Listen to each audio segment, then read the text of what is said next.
તો ભારતનું ખાનગી પહેલું ઓર્બિટલ રોકેટ વિક્રમ એક લોન્ચિંગ કરવામાં આવ્યું છે। સતીશ ધવન સ્પેસ સેન્ટરથી પ્રક્ષેપણ કરાયું છે। મિશનને આગમન નામ આપવામાં આવ્યું છે। પ્રાઇવેટ સ્પેસ સેક્ટર માટે આ મોટો માઇલસ્ટોન છે। ભારતનું પ્રથમ ખાનગી ઓર્બિટલ રોકેટ લોન્ચ કરવામાં આવ્યું છે। વિક્રમ એક રોકેટ 450 કિલોમીટરની કક્ષામાં પેલોડ। મહત્વનું છે કે ભારતના સ્પેસ કક્ષામાં આ નવો ઇતિહાસ રચવામાં આવ્યો છે। સ્પેસ ક્રાંતિ થઈ છે અને જે રીતે વિક્રમ એક રોકેટનું સફળતાપૂર્વક લોન્ચિંગ કરવામાં આવ્યું છે, શ્રી હરિકોટાથી આ ઇતિહાસ રચવામાં આવ્યો છે। તો સ્પેસમાં સ્વદેશી શક્તિનું પ્રદર્શન જોવા મળી રહ્યું છે।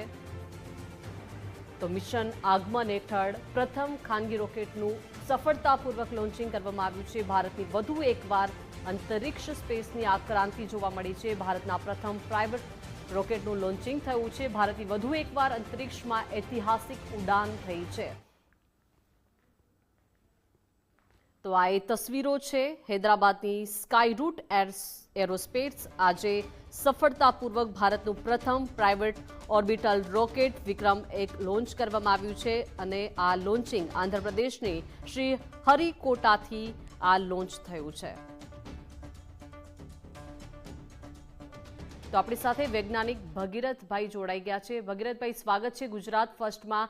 આજે ભારતનું પહેલું ખાનગી ઓર્બિટલ રોકેટ વિક્રમ એક લોન્ચ કરવામાં આવ્યું છે। શું વિશેષતાઓ છે આ રોકેટની?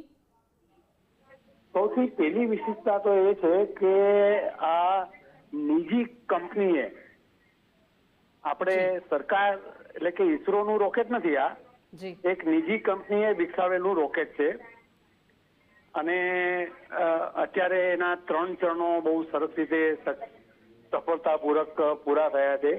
4થું ચરણ ચાલુ છે અને હમણાં થોડી જ મિનિટોમાં જે ઉપગ્રહ જે છે એને એની કક્ષામાં પ્રસ્થાપિત કરશે। જી બિલકુલ ભગીરથભાઈ, ખાસ કરીને આ રોકેટના જે સેક્ટર છે ભારતના સ્પેસ સેક્ટરને શું ફાયદાઓ થશે આ લોન્ચિંગથી?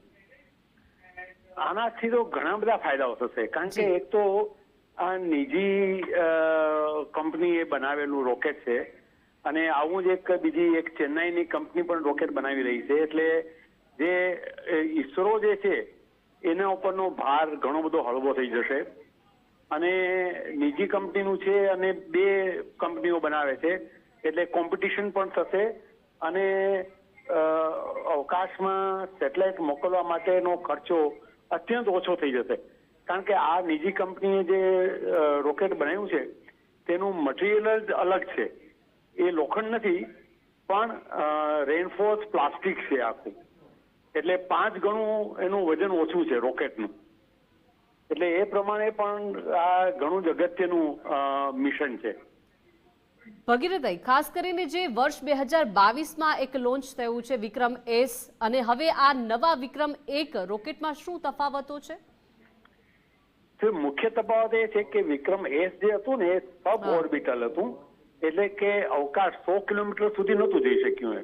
ઓકે, હા, એ લગભગ 80 થી 89 કિલોમીટર સુધી જઈ શક્યું હતું અને એટલે ડિઝાઇન જ એવું થયું હતું, ખાલી રોકેટની સિસ્ટમ ચકાસવા માટે જ છોડવામાં આવ્યું હતું। જ્યારે આ તો ખરેખર આ રોકેટ છે કે જે ઉપગ્રહને 450 કિલોમીટર ઊંચાઈએ પ્રસ્થાપિત કરશે, એટલે સાચા આ રોકેટ છે। ઓકે ભગીરથભાઈ, આભાર ગુજરાત ફર્સ્ટ સાથે જોડાયા તે બદલ।